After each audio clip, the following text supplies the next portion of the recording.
Okay, well here we are at this fantastic Compton cinema organ. Now this is a very famous Compton.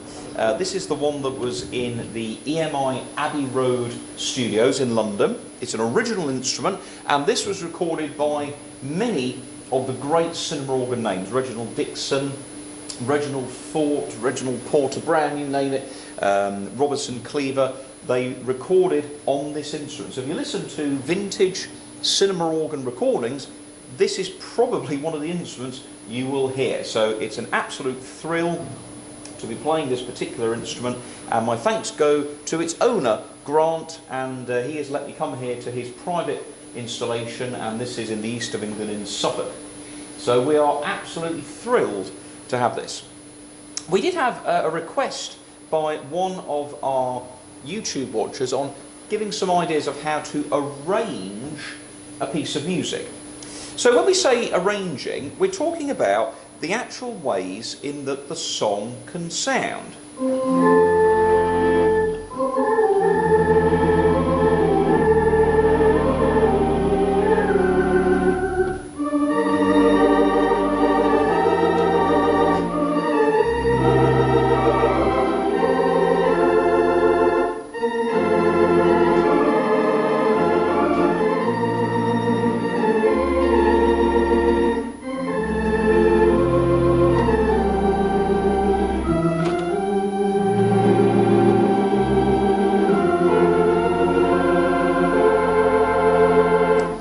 One way that you could play the lovely song My Way. Now when it comes to arranging though, just one thing I want to make perfectly clear: there's no one way to do it. The art of arranging is that it has to be something you must experience, you must learn it. I find arranging sometimes quite easy. Sometimes I get a song and I think, ooh, what can I do with this song? So I've got a book here. This is a busker's book. And this, I picked this because it's just single melody line. Okay, you can see that here on the camera, single melody line with chord symbols. And the reason I picked this is because there's not a lot of influence on there for me. I've just got chords and melody. So first of all, I'm going to have a little think about how I could perhaps interpret this song, and I've picked Love is a Many Splendid Thing. I'll just give you a few bars to remind you of this lovely melody.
So there we go, the lovely song, Love is a Many Splendid Thing.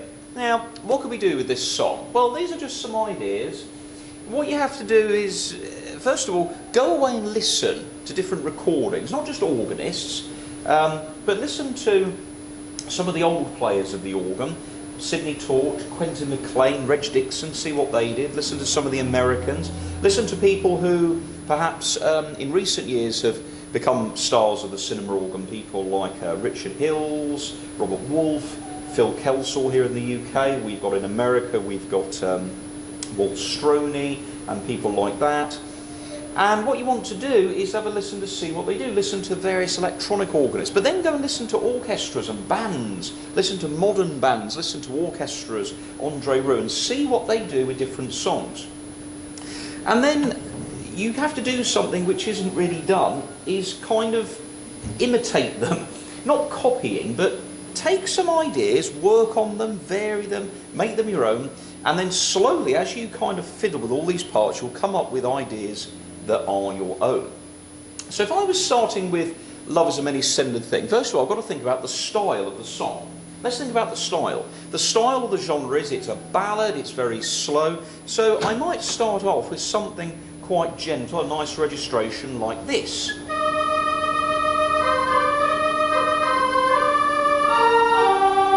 So as an intro, I could play the opening lines of that particular melody.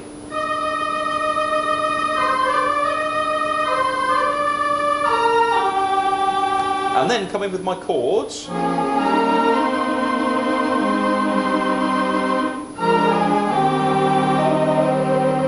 And then on the next verse, play the pedals.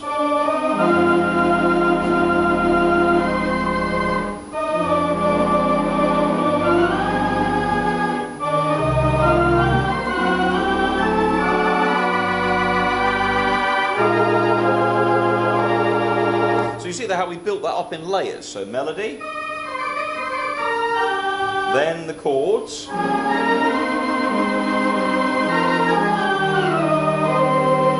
and then we bring in the pedals.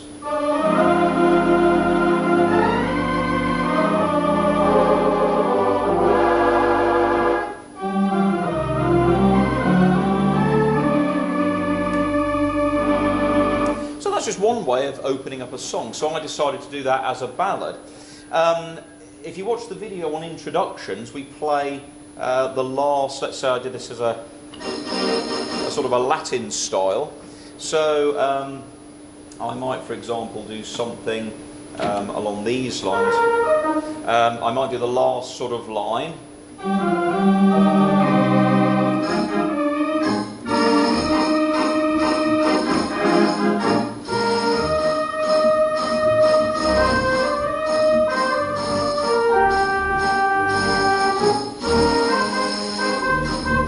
So there you go, you see, so we picked a different style. So when you're thinking about arrangements, you want to think about the style or the genre, the tempo of your song, the registrations, intros and endings. Okay, so we have to think about all those things when we're arranging a song. So let's now work together, building up a nice sound to go with this particular piece of music. So I'm going to start off with a nice set of sounds up here. I'm going to go for something quite, I'm going to go for some tibias and some flutes and strings. And again, this is a beautiful Compton organ. So we've got the pedals over here on the left, we've got the accompaniment, and we've got the grate, and then the solos round here. And at the back here we've got the second touches and the tremulants. I mean, each manual has its own set of pistons, which is really, really, really nice. And you can see that those pistons are actually numbered, okay? And what those are, those allow you to choose different settings as you're going along. So that's really nice. So I'm going to go with my ballad approach, and I'm going to go with something quite light down here.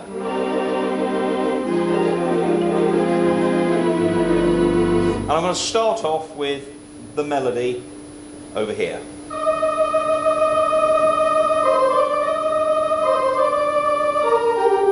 Then I'll bring the chords in.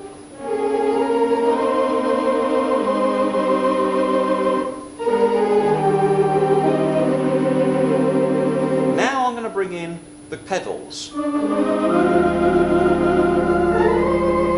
Notice we're playing not particularly strict time, we're playing rubato.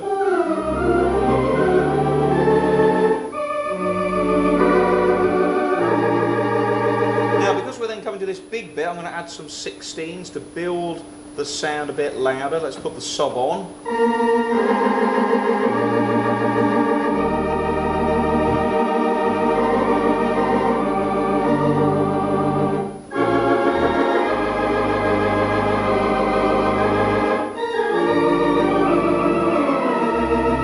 Now here's a nice little trick. Play everything up an octave, and when you come to the end of a phrase, put your chords up here. This makes a big, big sound.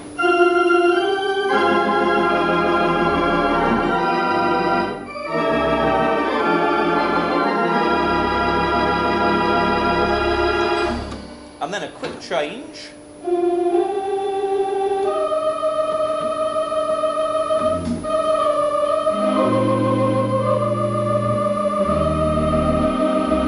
Let's go round again.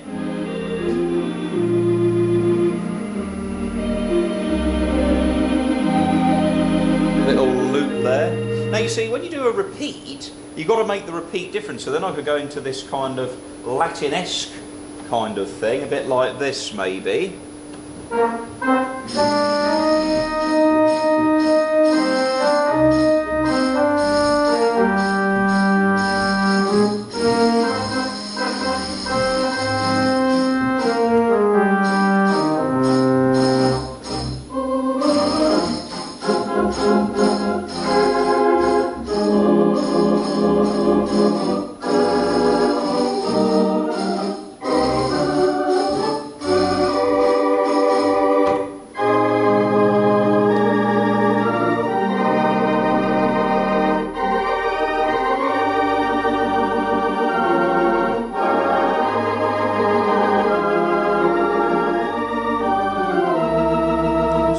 Chords there on the top keyboard. Notice how I'm playing everything else. If I play too low, look, it's all dirgy, so you don't want that. So if you do big chords, the big chords often work well at the ends of phrases, or when you want to make a whole chorus sound really big.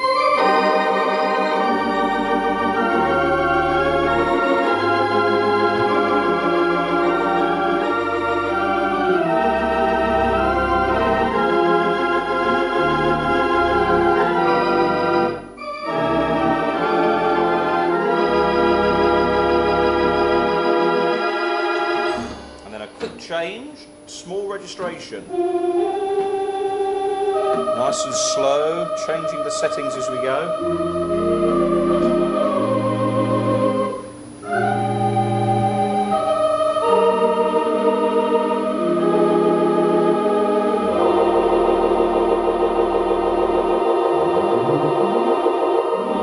So nice little ideas there. Now that's just one way of arranging a song. Let's pick another song inside this little book here.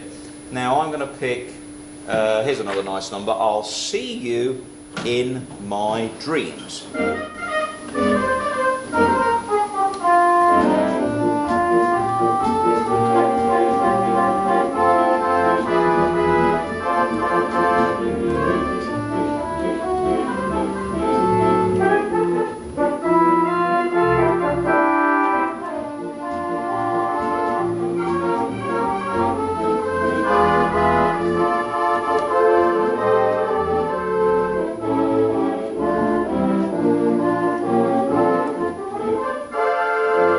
Now again there, with that one, I would probably want a nice introduction to go with it. So I might go for something a little bit like this. I'll do the last phrase.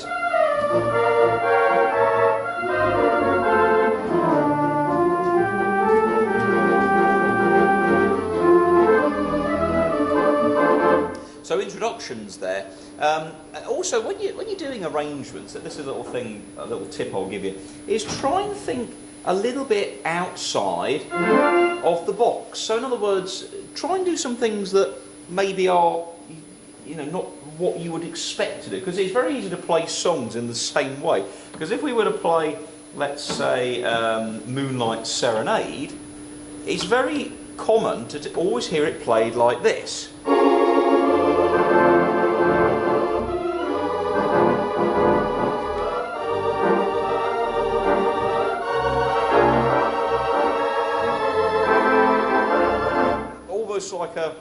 Like a carbon copy of the Glenn Miller arrangement.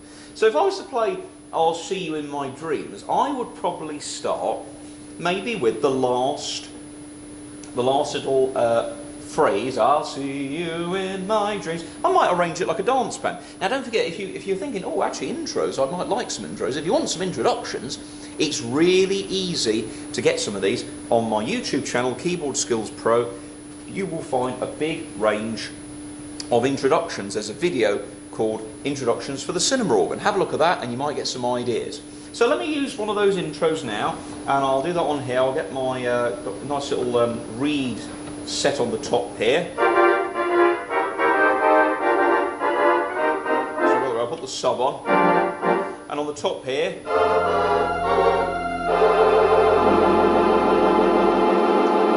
there we go, nice sound there, and I'll put some nice strings. Remember that tip we gave you in accompaniments? The accompaniment must accompany. So it must accompany, not drowning out the sound of the melody. So I'm going to play the last line of this particular song, I'll See You in My Dreams, and then I'll show you some ideas as we're going along.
There we go.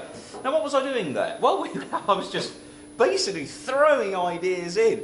And what did we do there? Well, this is where having a 3-manual organ does help, because it allows you to do some different ideas. Some of you may have seen me on the Lowry channel, Lowry Organs UK, where I demonstrate the organs. And one thing that we do is we have this thing on the Lowrys where you have a split lower keyboard. It's really good. So although you've got the 3rd keyboard, you've got like a 3rd manual. So you can actually go down there on your Lowrys and do that, and that's very nice. On other organs you'd have to change registrations. But on the top there I had some either tromba, the clarinet, the 4-foot tromba with the sub on. Maybe take the trem off those, make them speak a bit faster. So I've got the tibia, and I've got the diapason flute strings on, and I'm going to use the sub-octave to make the sounds play down here. And you notice what I did there? I went in with that introduction, and then I went, and I held the thumb down, reached up to the top keyboard and played a little, like a band. It's like a brass section, or it doesn't have to be very complicated. Just be bum cha cha cha. It's like the saxophones are playing. Think of a big band, and you can put a little riff in like that. Okay, that's quite nice.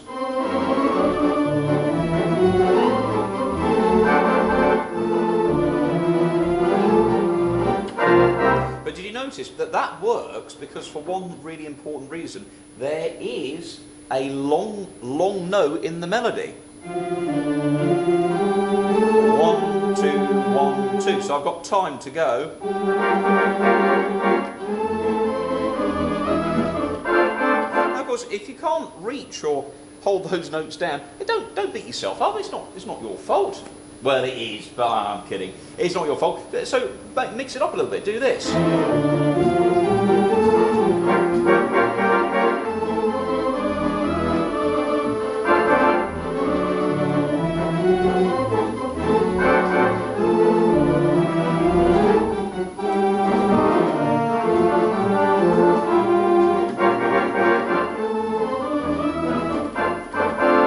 So see how we're doing that there. Now I did say about when you do repeats, mix it up a little bit. Did you notice when I was playing that there, I did like a Charleston kind of effect, which worked quite well.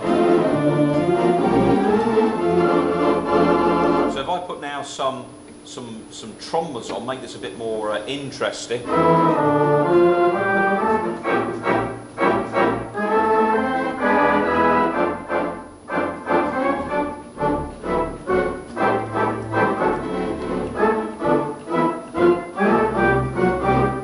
a little bit of a da da da da, little Charleston rhythm going on there. That works quite well. Here's an idea. If it's in 4, or 2 in this case, why not mix it up and do a little bit of a waltz? 4s, songs in 4/4 time, you believe this or not, you can actually make them work in 3 times. So if I could finish off.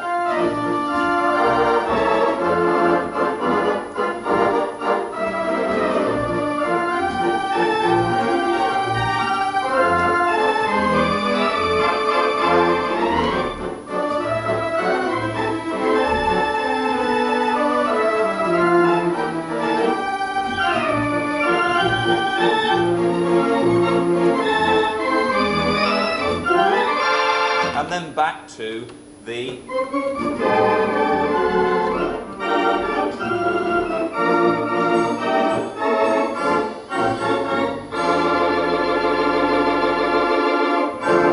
and then you get some nice sounds like that. So think about the harmonies. Okay, let's take a really simple, really simple song. Twinkle, Twinkle, Little Star. We all know Twinkle, Twinkle, Little Star. Why have I picked such a silly song? Well, because it's easy to arrange. Simple songs have a great thing to them. They are simple, therefore it allows you to really take them to town when it comes to embellishing them. So here's the original.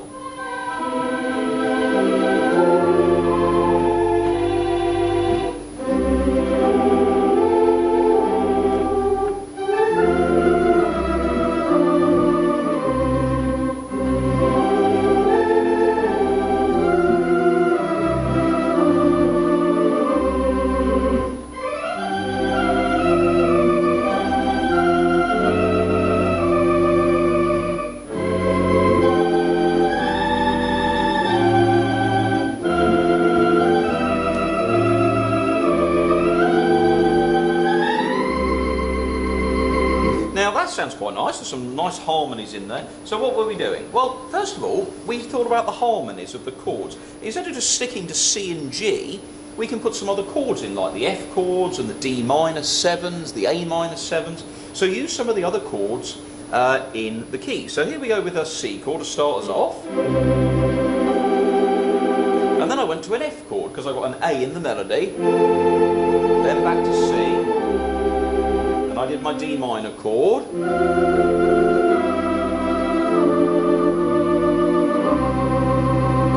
So that makes it a lot more interesting, just changing those harmonies on the other hand. Then we could play some chords with the melody.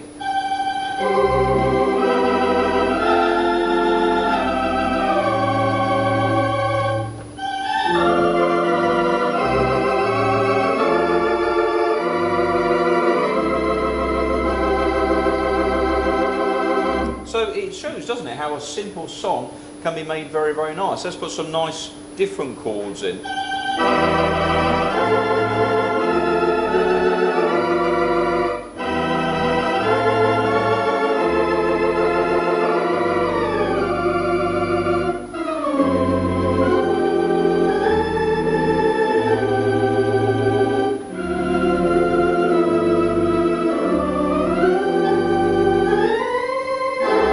You know, one of the nicest ways to make a song sound different is to keep the melody nice and simple, and then at the end put some chords in.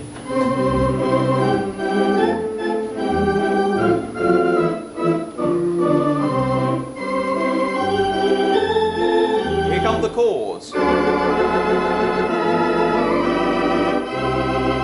in other words, you add them to the melody.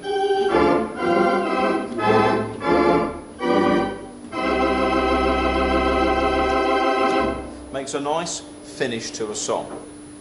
So when you're basically arranging a song, sort of think of a kind of a basic format to how you might arrange it. And if you sort of start quite linear, so intro, you know, first part, then the repeat, and then the middle 8, and then the repeat of the refrain again if it's a standard song, 32 bars. And then if you're thinking about the second time round on the repeat, think about what you can do different. So change the chords up. So if it's just a C chord, try C major 7, try C9, you know, put some differences in.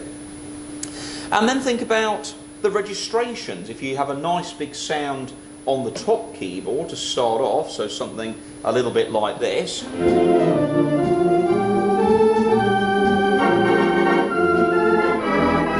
And you finish. If you only got two keyboards, change the registration.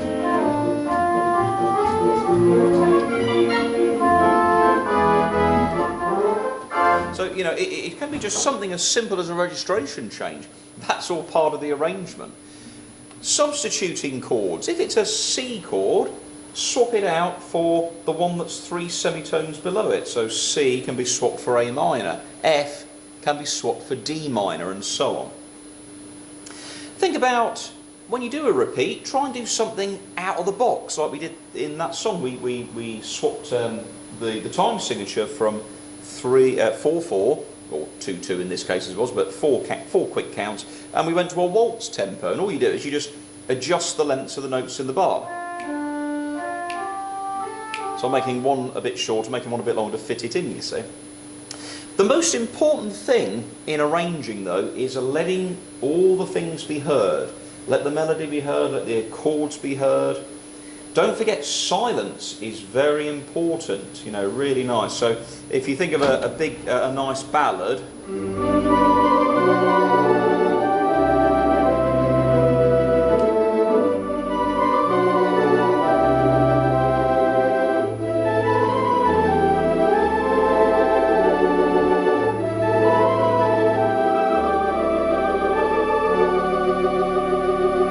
let's say I come to the end.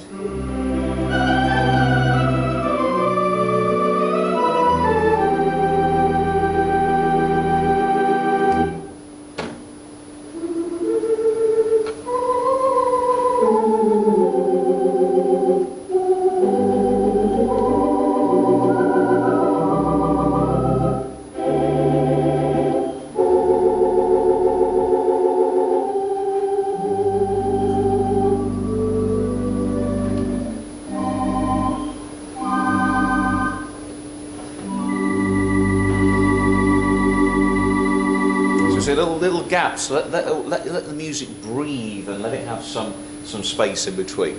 So that's really nice. So the thing of arranging is that, as you can see, we come up with a lot of ideas there, but there's no one way to do it. That's what you've got to remember. There's no one way to do it. The arranging is your personal interpretation. That's the most wonderful thing about playing the organ. Everyone will do it differently, and that's what makes it so fantastic as a hobby. And for me, it's a hobby, but it's also my career, which I'm eternally grateful for, and I have so much fun playing these wonderful instruments. Now, if you've got any questions, if you've maybe got a particular song yourself, maybe you play from Busker books or Home Organist Library, you know, go to your local music shop and buy some books, have a look at the arrangements, see what they do. And if you're interested in seeing some more ideas of mine, you might want to treat yourself to a CD. As a performing organist, I've recorded various CD albums over the years. Recently I've recorded some in the recent years on Lowry, because I play Lowry organs, and those are for sale on my website at tomhorton.co.uk. And the latest album that I did about 3-4 years ago was on a lovely 2-manual 11-rank Wurlitzer organ, and that's called Strike Up the Band. It's a great CD, really a favourite of mine, and that's for there. And just if you want to treat yourself to one of those, that'd be lovely, and you can see how I arrange some of the songs. So it's all about experimentation, getting ideas, jotting them down, but start quite literally, you know, intro, first refrain, second refrain, middle, end, and then go again, play it again, and then stick an ending on. Just keep it very, very simple and very obvious, and then start to come up with ideas. Just to finish off, let's just do another quick example. Let's say we were going to play Over the Rainbow. All right, Over the Rainbow, really nice song. I might start, as many people probably would, with a little snippet of the middle, the famous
something a little bit like that. So lovely version are there of Over the Rainbow. So I hope this has been useful. Thanks for watching Keyboard Skills Pro. My name is Tom Horton. If you enjoyed the video, please positively comment at the bottom if you want to, share it, hit subscribe, and you'll learn about new videos as I put them here on my channel. But I'll say thank you ever so much for watching. Thanks ever so much for your time, and I really do appreciate every time you come to my channel and watch these videos. It is an absolute pleasure to have your company, and I will say thank you very much indeed.